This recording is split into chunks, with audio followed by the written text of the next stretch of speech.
Năm 2026, Girl Love Thái không còn là một góc nhỏ để fandom tự ôm gối đẩy thuyền nữa. Một ánh mắt đúng lúc có thể kéo theo hàng triệu lượt tương tác, một đoạn hậu trường 10 giây đủ khiến họ chị em zoom chậm đến từng sợi lông mi, và một lần xuất hiện ở tuần lễ thời trang có thể tạo nên giá trị truyền thông hàng chục triệu đô. Tôi đã ngồi gom số liệu để bạn khỏi phải mở 30 tab rồi quên mình đang muốn tìm gì. Tôi dùng 3 tín hiệu công khai, độ phủ tìm kiếm Google theo quốc gia và khu vực trong giai đoạn gần nhất, ảnh hưởng Instagram do Hyper Audition ghi nhận, cùng mức độ hoạt động phim, fan meeting và sự kiện quốc tế trong năm. Đây không phải bảng xếp hạng chính thức của chính phủ Girl Love vì cơ quan đó chưa được thành lập, số khu vực cũng không phải số fan mà chỉ cho thấy tên của họ đang được tìm kiếm rộng rãi đến đâu. Rồi, cất tinh thần phe phái xuống một chút. No no no. Vào việc luôn nào. Số 15, Pam.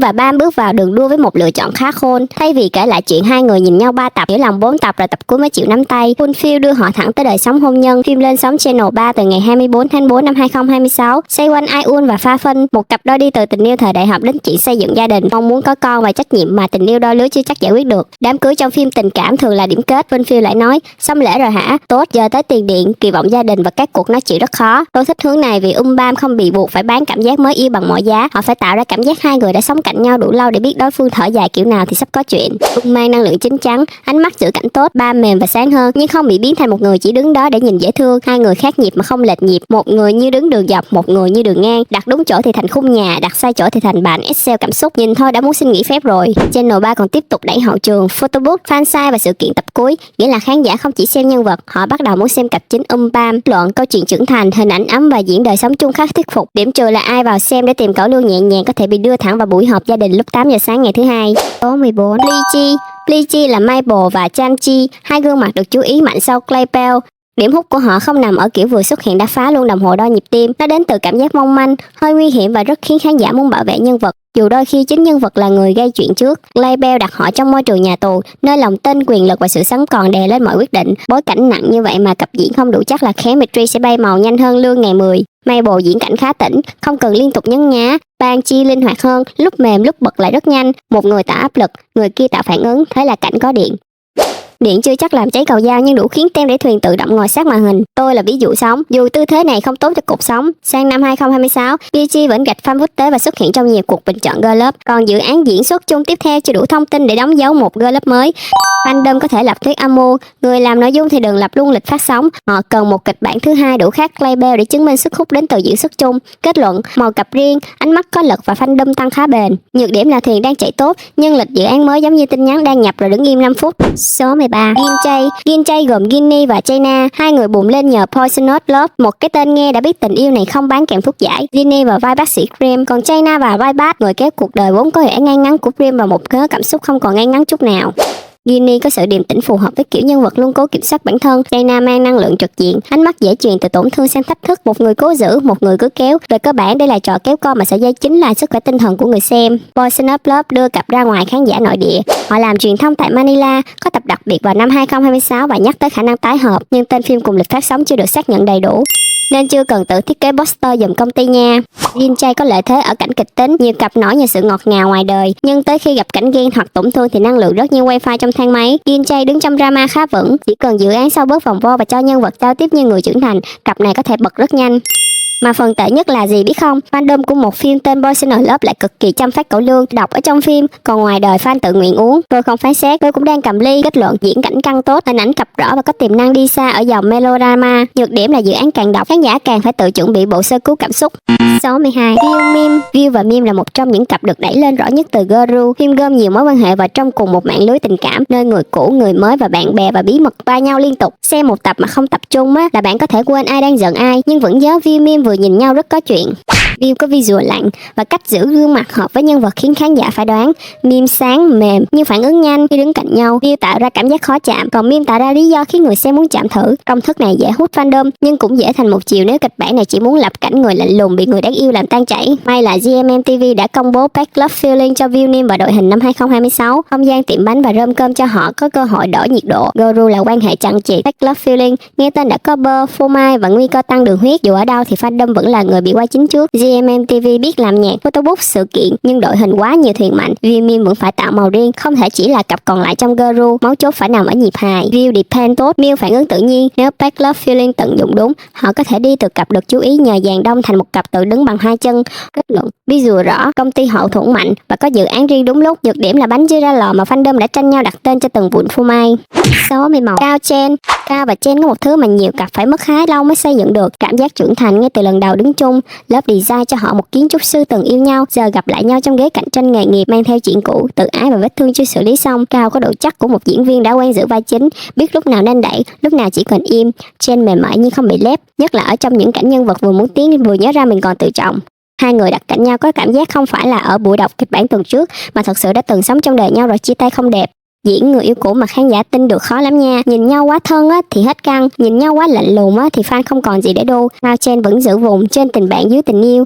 Nhưng năm 2026, họ mang lớp design tới fan meeting ở Manila và Đài Bắc. Fan sẵn sàng mua vé, nghĩa là thương hiệu Cao Chen đã tách khỏi tên nhân vật. Hình ảnh thời trang của cả hai cũng hợp với sự kiện và nhãn hàng. Đứng cạnh nhau là phòng truyền thông tự mở file báo giá. Điểm họ cần sau lớp design là một dự án mới đủ khác. Nếu lại tiếp tục làm người yêu cũ trong ngành sáng tạo, fandom sẽ vui, nhưng diễn viên sẽ dễ bị kẹt trong cùng một căn phòng, chỉ đội bản vẽ trên bàn. Kết luận, diễn xuất trưởng thành, sức hút quốc tế tốt và hình ảnh thương mại rõ. Nhược điểm là xem họ cãi nhau về thiết kế một lúc, fan lại muốn thuê luôn hai người làm thiết kế lệ đường. Số 10. Lena Miu. Lena Ronella và Miu Nassa là một trong những cặp đi lên nhanh nhất sau My Season. Phim cho họ một nền bạn bè lâu năm, kiểu quan hệ mà một người nói không sao là người kia biết chắc chắn có sao, nhưng cả hai vẫn giả vờ bình thường vì con người rất thích biến một câu nói thẳng thành 8 tập phim. Lena có gương mặt thời trang, đường nét sắc và năng lượng tự tin. Miu mềm, thanh và dễ gần hơn. Hai visual không giống nhau nên đứng chung không bị hòa. Lena kéo ánh nhìn trước, Miu giữ ánh nhìn lại. Fandom không cần hai người làm gì ghê gớm, chỉ cần một người quay sang chậm hơn bình thường nửa giây thôi là đội điều tra Hin bắt đầu ca đêm. My Season cho họ một câu chuyện chung, hợp tác thời trang và fan meeting quốc tế trong năm 2026 giúp hình ảnh cặp bước ra ngoài phim. Rồi tháng 7, Channel 3 tung teaser của PLS Love đưa Lena Miu trở lại với sắc thái căng và trưởng thành hơn. Đây là một bài kiểm tra quan trọng. PLS Love phải chuyển người xem từ tôi nhớ Aileen và Jen sang tôi muốn xem Lena và Miu kể bất kỳ câu chuyện nào. Tên phim nghe như tin nhắn gửi lúc 2 giờ sáng sau khi đã gõ xóa 17 lần. Please Love. Fandom trả lời, được, nhưng lịch fan meeting đâu? Kết luận, visual bổ trợ tốt, thương hiệu cặp tăng nhanh và có dự án thứ hai đúng thời điểm. Nhược điểm là mỗi lần hai người dự sự kiện thời trang, khán giả vừa đẩy thuyền vừa tự hỏi mà đang mặc cái áo gì vậy. Số 9. Amy Bonnie. Amy Tyson và Bonnie đứng số 9 vì họ không chỉ có phim, họ đang xây dựng một hệ sinh thái khá hoàn chỉnh, diễn xuất, âm nhạc, sân khấu, fandom riêng và dự án tiếp nối. Đây không còn là hai diễn viên được ghép để thử phản ứng, đây là một thương hiệu đang được vận hành và có kế hoạch. Us là bước ngoặt, sức hút đến từ cảm giác thân mật, dịu và rất đời giữa hai nhân vật. Amy có kinh nghiệm hơn, kiểm soát nhịp tốt và mang cảm xúc rõ nhưng không bị phô. Bonnie mới hơn, lại có độ tự nhiên khiến những cảnh lúng túng hoặc tổn thương không bị diễn quá tay. Một người dẫn đường, một người khiến con đường đó đáng đi. Ngoài phim, GMMTV và Riser Music đưa họ duo âm nhạc. Love Session tháng 3 năm 2026 bán hết vé nhanh tới mức phải mua thêm suất. Hashtag 2 đêm diễn lên số 1 tại nhiều thị trường, cho thấy fan sẵn sàng mua vé, xem livestream và theo cặp ngoài phim. Rồi Moon Shadow xuất hiện với không khí đậm và trưởng thành hơn. Trailer chính thức cuối tháng 7 kéo cặp trở lại tâm điểm. Dự án thứ hai khi nhịp phim đầu chưa nguội, giúp fandom không khỏi phải tự viết phim, tự scripting rồi tự tìm nhà tài trợ trong group kín. Amy nổi bật về kỹ năng biểu diễn và khả năng chủ động sân khấu. Bonnie có visual hút máy, giọng nói dễ nhận và sự tiến bộ khiến khán giả cảm thấy đang nhìn cô lớn lên trước mắt. Một người cho cặp độ chắc, một người cho cặp cảm giác mới. Ghép lại họ vừa có nền vừa có đà. Fandom của họ tên là Annie, nghe tên rất đơn giản nhưng rất tiện. Annie có thể là bất kỳ ai. Annie cũng có thể là bất kỳ khoản tiền nào mà fan sẵn sàng chi ra sau khi công ty tung photobook mới. Tôi nói bằng sự đồng cảm của một người ví mỏng nhưng lòng đu thuyền dày. Kết luận, diễn xuất có nền, âm nhạc mở rộng thương hiệu, sự kiện bán tốt và dự án tiếp theo đã vào guồng. Điểm trừ là fandom theo Annie Bonnie giờ không phải xem phim còn phải học lời bài hát và canh vé như nhân viên phòng điều phối. Số 8. Miu và Love. Tôi tên là Mai, tôi đến từ tiệm vàng đồng tính. Miu Bansa và Love Pantronic là kiểu cặp không cần nghề nào cũng tạo động đất mạng xã hội, nhưng cứ khi xuất hiện chung là tem đẩy thuyền tự động ngồi thẳng lưng. Trong dữ liệu Google Trend tháng 7 năm 2026, Miu xuất hiện tại 27 quốc gia, còn Love xuất hiện tại 14 quốc gia. Độ phủ không cao bằng vài cặp mới đang bùng nổ, nhưng nền fandom Miu Love thuộc dạng đã xây nhà, đóng cọc rồi ở luôn. Sau độ nghiêng 23.5, họ giữ nhịp bằng Well Store Social và cùng bước vào Guru năm 2026. Ditto cũng nằm trong dự án nhóm tiếp theo. Từ tình yêu học đường sang tình yêu cửa hàng tiện lợi rồi tới mê cung mối quan hệ trưởng thành. Cảm giác như khán giả đang dần lớn lên cùng OTB chứ không phải chỉ xem diễn viên đổi vai. Tháng 5 năm 2026, Instagram của Love đạt 4,2 triệu người theo dõi, xếp hạng 79 trong danh sách 1.000 influencer Instagram tại Thái Lan của Hybe Audition. Với mức tương tác trung bình khoảng 247.100, tôi nhìn tài khoản của mình thấy 3 lượt thích gồm bản thân, tài khoản bán hàng và chính tôi. Khá ổn. Sức hút của Milop là sự gần gũi. Họ không cần fan service tới mức báo cháy, đôi khi chỉ cần nói chuyện chọc nhau một câu, vậy mà fan vẫn cứ cắn khóe môi như vừa được phát cẩu lương miễn phí. Kết luận ổn định, dễ thương, fandom bền, nhưng cứ thuyền đi chậm quay lại một cái đã thấy mình mua vé fan meeting rồi. Số 7, Faye và Atom. Nếu có giải cặp khiến cộng đồng phải cập nhật bản đồ OTP nhanh nhất năm 2026, Faye Atom chắc chắn tranh cúp. Rockin' of Love ra mắt ngày 28 tháng 3 đưa Faye trở lại màn ảnh cùng Atom. Vì đây là một sự kết hợp mới, độ bàn tán không chỉ đến từ phim mà còn từ câu chuyện rất thật. Hai người có hợp không, sợ cặp kiểu gì và tại sao mới xem vài đoạn đã thấy não mình tự viết thuyết âm mưu. Dữ liệu thánh bại cho thấy Faye thu hút tìm kiếm tại 47 quốc gia. Atom mới hơn nhưng được tìm kiếm tại Thái Lan, Brazil, Hoa Kỳ và nhiều thị trường khác. Nguồn công khai không đưa con số tổng đầy đủ cho Atom nên tôi không cộng bừa cho đẹp bản. Chúng ta làm nội dung fandom, không làm toán tâm linh. Tháng 5 2026, Faye vượt 2,3 triệu người theo dõi trên Instagram, xếp hạng 77 trong Hybe Audition tại Thái Lan, với mức tương tác trung bình khoảng 458.000. Một bài đăng có thể đông hơn dân số của nhiều thành phố nhỏ. Tôi đăng ảnh đẹp nhất đời vẫn phải nhắn bạn vào thả tim dùm. Gấp. Faye Atom nhanh chóng mang sức nóng ra ngoài phim. Fan meeting tại thành phố Hồ Chí Minh diễn ra ngày 11 tháng 7, còn sự kiện đầu tiên tại Manila được công bố vào đầu tháng 8. Một cặp mới chỉ thật sự vào đường đua lớn khi fan sẵn sàng mua vé, bay sang thành phố khác và chỉ chờ để nghe hai người gọi tên fandom. Kết luận: mới, nóng, tăng nhận diện nhanh, nhưng fan vừa học xong tên thuyền đã phải học luôn lịch bay quốc tế. Số 6, Lúc Mỹ và Soya. Lúc Mỹ Soya là một công thức rất nguy hiểm với ví tiền. Chemistry cháy màn hình, dự án ra đều, tương tác lại khiến fan cảm thấy mình vừa bỏ lỡ một chiếc hint. Trong Google Trend tháng 7, Lúc Mỹ được tìm kiếm tại 32 khu vực, Sonya tại 23 khu vực, cộng lại là 55 điểm. Độ phủ theo cách đo đơn giản của danh sách này. Họ gây chú ý bằng Faye, giữ thuyền bằng Harmony Secret rồi quay lại với Hometown Romance năm 2026. 3 dự án mang 3 sắc thái khác nhau nhưng giúp Lúc Mỹ Soya không bị đóng khung. Lúc cẩu huyết làm fan đau gan, lúc ngọt, lúc lại mang năng lượng người thành phố về quê rồi tiện tay làm cộng đồng mất ngủ. Lúc Mỹ có năng lượng rõ, mạnh và dễ kéo ánh nhìn. Soya mềm hơn nhưng không hề mờ. Một người đẩy cảnh lên, người kia giữ cảnh lại. Về cơ bản, hai người cùng chèo thuyền mà chưa ai giành mái chèo để đánh người còn lại, hiếm đáng quý. Các hoạt động fan meeting và fan con tại nhiều thị trường châu Á tiếp tục giữ nhiệt trong năm 2026. Hometown Romance còn mở cửa cho nhiều khán giả thích chuyện tình đời nhẹ hơn, không phải tuần nào cũng ôm ngực hỏi biên kịch có thù gì với mình. Kết luận đều dự án, hình ảnh cặp rõ, thị trường quốc tế mở rộng. Nhược điểm là người mới định xem thử một tập thường tỉnh lại sau khi playlist đã chạy tới hậu trường cuối. Số 5, Nantan và phim.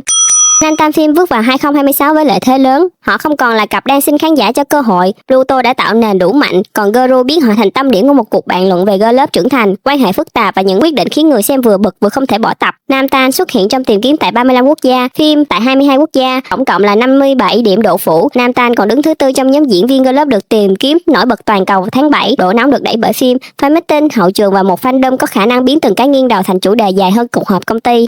Tháng 5 năm 2026, Nantan đạt 2,9 người theo dõi trên Instagram, xếp hạng 74 trong influencer tại Thái Lan của Hybe Audition với tương tác trung bình khoảng 441.000. Con số đó giải thích tại sao mỗi lần Nantan phim có cẩu lương, mạng xã hội không chỉ nóng mà còn nóng có tổ chức. Phim không biến thành người đứng cạnh một ngôi sao lớn hơn, cô có nhịp diễn riêng, phản ứng tinh và khả năng khiến cảnh đơn giản trở nên mập mờ vừa đủ để fan zoom lại. Her được nhắc tới như dự án tái hợp tiếp theo, nghĩa là thuyền này chưa kịp cập bến đã nhận lịch chạy chuyến mới. Kết luận, diễn xuất chắc, fandom biết tạo nhiệt, dự án nối nhau, nhưng Guru có quá nhiều mối quan hệ, xem để đu một thuyền mà như cảm giác quản lý cả cảng biển. Số 4, Chan và Chin Chin. Đây là cú bứt tốc rõ nhất của một cặp đôi mới trong nửa đầu năm 2026. Trước Enemy with Benefit, Chan Plosambo và Chin Chin chưa từng được đặt chung ở hàng đầu các bảng girl love. Sau khi lên sóng từ ngày 3 tháng 5 đến ngày 5 tháng 7 với 10 tập, câu chuyện đổi hẳn. Chan được tìm kiếm tại 30 khu vực, Chin Chin đạt 31 khu vực và đứng thứ 5 trong danh sách nữ diễn viên girl love nổi bật trên Google Trend tháng 7, độ phủ là 61.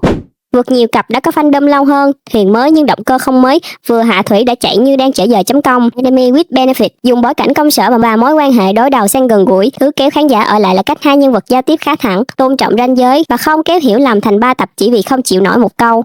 Brad Wayworth cũng ghi nhận đây là điểm khán giả đón nhận. Tôi xem mà sốc, nhân vật phim chịu nói chuyện như người trưởng thành, biên kịch làm vậy rồi drama sống bằng gì. Chan có kinh nghiệm và nhịp hài tự nhiên, Chin Chin rất hợp với kiểu nhân vật đẹp, lạnh, nhìn một cái là phòng kế toán tự động im. Đặc chung họ tạo cảm giác ghét nhau, nhưng camera biết rõ không phải vậy, fandom cũng biết, chỉ nhân vật là giả vờ chưa biết. Kết luận, cặp mới bùng nhanh, chủ đề công sở hợp khán giả trưởng thành, nhưng phim mang tên kẻ thù có lợi ích, còn fan xem xong thì mất lợi ích, có thể là mất ngủ. Số 3. Enlot khác nhiều cặp girl love đi lên chủ yếu từ phim. Họ xem fandom qua hoa hậu, sự kiện, sân khấu và tương tác công khai trước khi Show Me Love, Re-Cho hay The Water mở rộng hình ảnh màn ảnh. Gọi Enlot chỉ là một cặp trong phim giống như gọi buffet là một đĩa rau, không sai hoàn toàn nhưng thiếu dữ kiện mới nghiêm trọng. Tháng 7 năm 2026, Enfa Waraha được tìm kiếm tại 40 khu vực, Charlotte Austin tại 35 khu vực, tổng cộng độ phủ là 75, thuộc nhóm cao nhất danh sách. Charlotte đứng thứ 3 trong bảng nữ diễn viên girl love được tìm kiếm nổi bật tháng 7, được thúc đẩy bởi The Water. Cặp này chỉ cần xuất hiện chung ở sự kiện, concert hay công bố dự án là cộng đồng mở hội soi ánh mắt. Năm 2026 đánh dấu 4 năm cái tên Enlot vận hành như một thương hiệu fandom mạnh. Độ bền đó không thể chỉ tạo bằng vài đoạn fan service. Muốn giữ cộng đồng lớn lâu như vậy, họ phải có lịch hoạt động đều, cá tính riêng rõ và một hành trình khiến fan cảm thấy mình đã đi qua cùng nhau nhiều giai đoạn. Enfa có năng lượng sân khấu rất mạnh, nói câu nào cũng dễ thành clip. Charlotte phản ứng vừa thẳng vừa khó đoán, đủ để cuộc trò chuyện bình thường biến thành hin hay không hin trong 3 phút. Hai người nói bình thường mà, họ chỉ em trả lời để chúng tôi chậm lại đã. Kết luận, fandom lớn, nhận diện đại chúng mạnh, hoạt động đa nền tảng, nhưng số lần fan tự dựng thuyết âm mưu thì khoa học hiện đại đã đầu hàng. Số 2. Liên ôm. I present to you GL's premium visual, Ling Orm.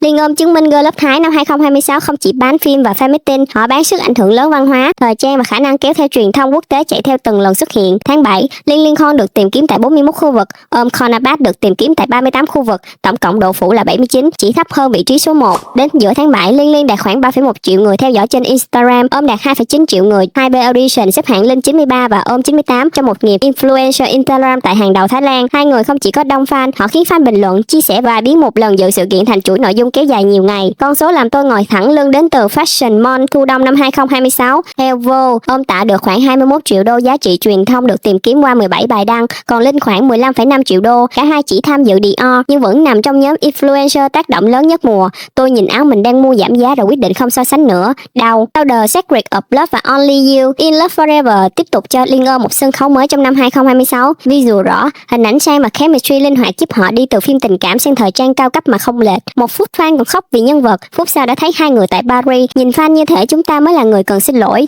Kết luận, độ phủ quốc tế rộng, giá trị thời trang cực mạnh, nhưng mỗi lần Linh ôm dự sự kiện, họ chị em phải chọn xem giữa livestream và giữ việc làm.